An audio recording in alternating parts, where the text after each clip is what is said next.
So I broke off the little piece here from the pen cap. It seems to be just the right density for what we're going to do here. The first thing is to notice that if I put it in water, it should get all the bubbles off, and it definitely wants to float. So our conclusion should be that the pen cap plastic has a density that is at least a little bit less than that of water. And a little ethyl alcohol. And I think this is around 99% or so.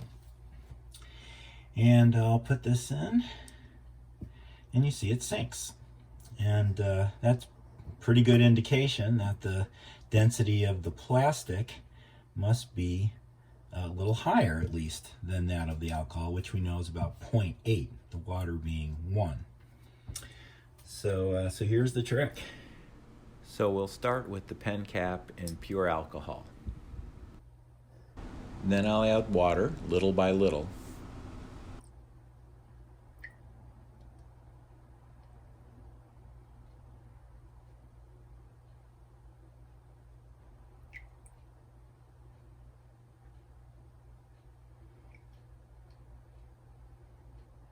Can you explain what's going on here?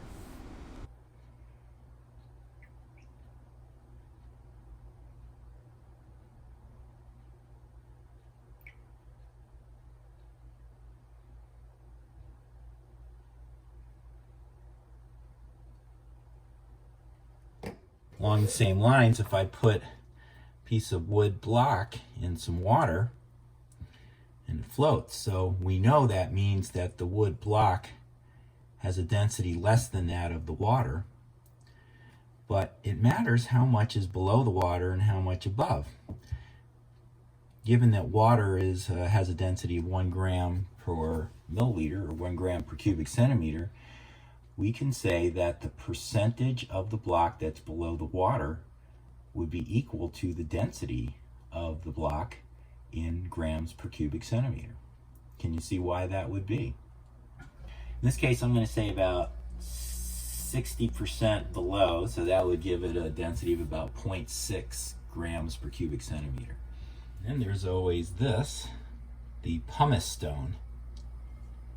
It's volcanic rock filled with a lot of air pockets. So as a result, it floats in water. In this case, I'm going to estimate at least 80% of it is below the water, which would give it a density of about 0.8. Guess it would be interesting to see what would happen if I put this into alcohol, but I don't have enough. Too bad.